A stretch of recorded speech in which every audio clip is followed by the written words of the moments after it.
છોટાઉદેપુર જિલ્લાના કવાંટ ખાતે ભારતીય જનતા પાર્ટી દ્વારા એક ભવ્ય સન્માન અભિવાદન સમારોહનું આયોજન કરવામાં આવ્યું। ભાજપના નવનિયુક્ત પ્રદેશ પદાધિકારીઓના સ્વાગત માટે કવાંટ નગરમાં કેસરીયો માહોલ જોવા મળ્યો। કાર્યક્રમની શરૂઆતમાં નગરમાં ડીજે અને ઢોલ નગારા સાથે એક જંગી રેલી કાઢવામાં આવી હતી। આ રેલીમાં હજારો કાર્યકરો અને સ્થાનિક લોકો જોડાયા હતા। રેલી બાદ યોજાયેલા સ્ટેજ કાર્યક્રમમાં દિગ્ગજ નેતાઓની હાજરીથી કાર્યકરોમાં ભારે ઉત્સાહ જોવા મળ્યો હતો। આ સમારોહમાં આદિજાતિ કેબિનેટ મંત્રી નરેશ પટેલ, નવનિયુક્ત પ્રદેશ આદિજાતિ મોરચાના પ્રમુખ ગણપત વસાવા અને પ્રદેશ ઉપપ્રમુખ ગીતાબેન રાઠવા વિશેષ ઉપસ્થિત રહ્યા હતા। આ ઉપરાંત સાંસદ જશુભાઈ રાઠવા, જિલ્લાના ત્રણેય ધારાસભ્યો અને સંગઠનના હોદ્દેદારોએ મંચ ગજવ્યો હતો। કાર્યક્રમનું મુખ્ય આકર્ષણ કેબિનેટ મંત્રી નરેશ પટેલનું નિવેદન રહ્યું હતું। છેલ્લા કેટલાક સમયથી ચાલી રહેલી અફવાઓ પર વિરામ મૂકતા મંત્રીએ જાહેરાત કરી હતી કે છોટાઉદેપુર જિલ્લામાં કોઈ પણ હાઇડ્રો પ્રોજેક્ટ બનવાનો નથી અને તેના કારણે કોઈ પણ આદિવાસી પરિવાર વિસ્થાપિત થશે નહીં। તેમણે લોકોને વિનંતી કરી હતી કે વિરોધ પક્ષ કે અન્ય તત્વો દ્વારા ફેલાવવામાં આવતી ખોટી વાતોમાં ન આવે। આ કાર્યક્રમ દ્વારા ભાજપે આદિવાસી પટ્ટામાં પોતાની પકડ મજબૂત હોવાનો સંકેત આપ્યો છે। નમસ્કાર। આજે છોટાઉદેપુર જિલ્લા ભારતીય જનતા પાર્ટી આયોજિત જેમની તાજેતરમાં પ્રદેશની ટીમમાં નિયુક્તિ થઈ છે એવા આદરણીય ગણપતભાઈ વસાવાજી, બહેનોનું સન્માન એવા અમારા ગીતાબેન રાઠવાજી, આ બધા લોકોની એક સન્માનનો કાર્યક્રમ હતો। જ્યારે આ કાર્યક્રમની અંદર આવતાની સાથે કેબિનેટ મંત્રી તરીકે હું પણ મારી નિયુક્ત થયા પછી હું પહેલીવાર આવું છું। ખૂબ ભવ્ય રીતે રેલીના રૂપમાં હજારોની સંખ્યામાં લોકો આ રેલીની અંદર જોડાયા હતા અને સભા સ્થળે પહોંચ્યા હતા।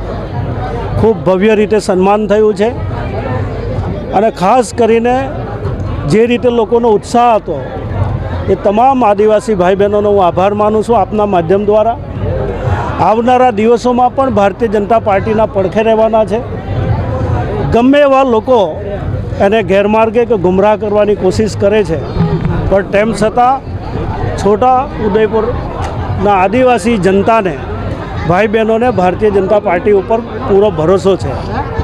અહીંયા કેટલીક વાત ગુમરાહ પણ કરવામાં આવતી હતી, ગેરમાર્ગે દોરવાના પ્રયત્ન ચાલી રહ્યા હતા કે અહીંયા ખૂબ મોટો હાઇડ્રો પ્રોજેક્ટ આવશે, જીએમડીસીનો પ્રોજેક્ટ આવશે અને આવનારા દિવસોમાં તમને ખૂબ મોટી સંખ્યામાં અનેક ગામડાઓ વિસ્થાપિત થશે, એવું પણ એક ભ્રામક પ્રચારો ચાલતા હતા। પણ આજે જ્યારે મેં સ્પષ્ટ રીતે એક સરકારના મંત્રી તરીકે બધા લોકોને ખાતરી આપી છે કે કોઈ એવો હાઇડ્રો પ્રોજેક્ટથી લઈને કોઈ એવા પ્રોજેક્ટ નથી બનવાના, કોઈ પણ એક વ્યક્તિને વિસ્થાપિત નથી કરવાના, પણ તેમ છતાં જે ગુમરાહ કરનારા લોકો છે એનાથી ચેતજો। ભારતીય જનતા પાર્ટી છેલ્લા 30 વર્ષથી ગુજરાતની અંદર શાસન કરે છે। 11 વર્ષથી પણ વધારે નરેન્દ્રભાઈનું શાસન દેશની અંદર ચાલી રહ્યું છે। નરેન્દ્રભાઈ વર્ષો સુધી ગુજરાતની અંદર આપણી સમાજની, આદિવાસી સમાજની સેવા કરી છે, જેમણે આદિવાસી સમાજની દરેક રીતે ચિંતા કરી છે। ત્યારે હું ચોક્કસ એક વિશ્વાસ સાથે કહું છું કે આવનારા દિવસોમાં પણ છોટાઉદેપુરમાં રહેતા આદિવાસી ભાઈ બહેનોનું ભલું જ થવાનું છે।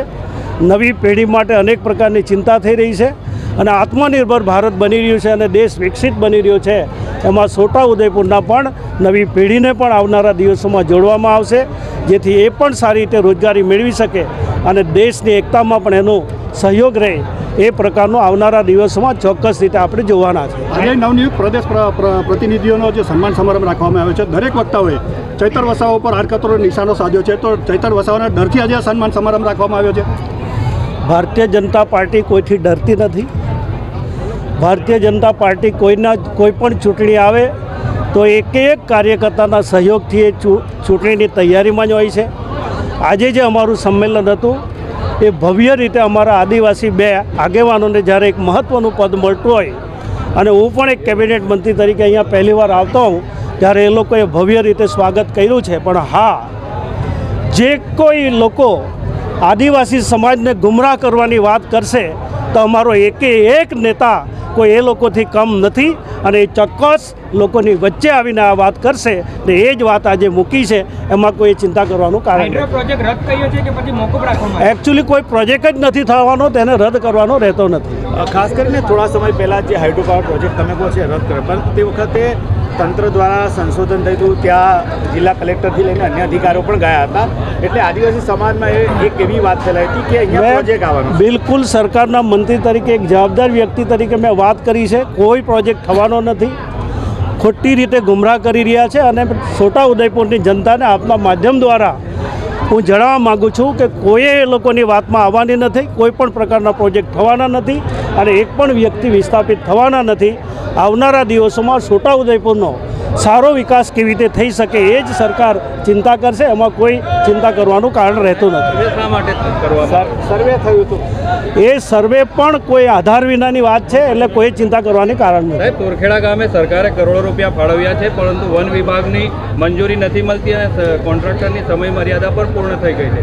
હજુ સુધી રોડનું કામ શરૂ નહીં થયું. શું કહેશો? એ ચોક્કસ રીતે મને મારા આગેવાનોએ કહ્યું છે, હું સોમવારે જેવો જઈશ તેવો આ કામને હાથ પર લઈ લઈશ.